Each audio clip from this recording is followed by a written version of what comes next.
Srima ভাসিত Gyandayini doctor পূর্বা সেনগুপ্ত। সন্ন্যাসী। জনৈকা স্ত্রী ভক্তকে মা মঠ বা সাধুদের আবাসস্থলে বেশি যেতে বারণ করে বলেছিলেন, দেখো মা, তোমরা তো ভালো মনে ভক্তি করেই যাবে, কিন্তু তাতে তাদের মনের ক্ষতি হলে সেই সঙ্গে তোমারও পাপ হবে। ঠাকুরের জন্মস্থান, মন্দির, বিষয় সম্পত্তি, ঠাকুরের বংশধর হেফাজতে থাকবে কিনা লক্ষ্মী দিদির এই প্রশ্নে মা বলছেন, তা কি করে হবে? এরা সব সাধু ভক্ত, এদের জাতের বিচার আছে?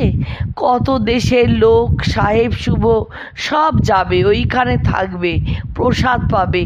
আমাদের তো সব ভক্ত নিয়েই কারবার। তোরা হলি সংসারী, তোদের সমাজ আছে, ছেলে মেয়েদের বেথা আছে, তোদের কি ওদের সঙ্গে থাকলে চলবে?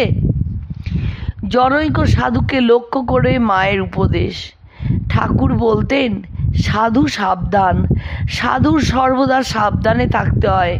সাধু সর্বদা সাবধানে থাকবে।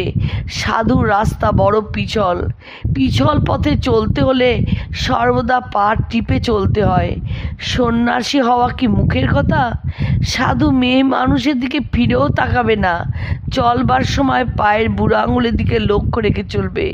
সাধুর গেরুয়া কাপড় কুকুরে বকলসের মতো তাকে রক্ষা করবে, কেউ তাকে মারতে পারে না। সাধুর সদর রাস্তা, সকলেই তার পথ ছেড়ে দেয় সাধুর উদ্দেশ্যে। সাধুর রাগ দেশ থাকবে না, সব সহ্য করা সাধুর দরকার। হৃদয়কে ঠাকুর বলতেন, তুই আমার কথা সহ্য করবি, আমি তোর কথা সহ্য করব, তবে হবে, তা না হলে খাজাঞ্চিকে ডাকতে হবে। স্বামী শান্তানন্দ মহাপুরুষদের পতনের প্রসঙ্গ আনলে মা বলেন, ভোগের জিনিস সব নিয়ে থাকলে তার ভোগের উপকরণও সব এসে থাকে। বাবা, কাঠের যদি মেয়ে মানুষ হয় তবে সেদিকে চাইবে না, সেদিক দিয়ে যাবে না। স্বামী শান্তানন্দ জানতে চান যে সাধুর তীর্থে ভ্রমণ করা ভালো কিনা। মা উত্তর দেন, মন যদি এক স্থানে শান্তিতে থাকে তবে তীর্থ ভ্রমণের কি দরকার? স্বামী শান্তানন্দ বলেন, যে তার সাধন ভজনের শক্তি নেই, তাই মার পাদপদ্ম ধরে পড়ে আছেন।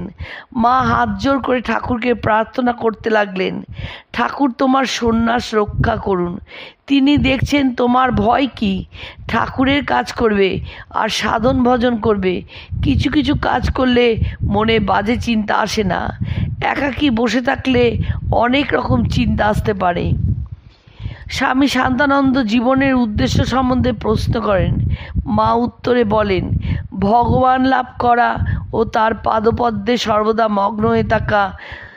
তোমরা সন্ন্যাসী, তার লোক, তোমাদের ইহকাল পরকাল তিনিই দেখছেন। তোমাদের ভাবনা কি? সর্বদা কি ভগবানের চিন্তা করতে পারা যায়? কখনো বেড়াবে, কখনো তার চিন্তা করবে। জনৈক সাধুকে উপদেশ, তুমি কলকাতার ছেলে, ইচ্ছা করলে বিয়ে করে সংসার করতে পারতে। সেসব যখন ত্যাগ করেছো, আবার সেদিকে লক্ষ্য করছো কেন? থুতু ফেলে আবার সেই থুতু ঘাটা।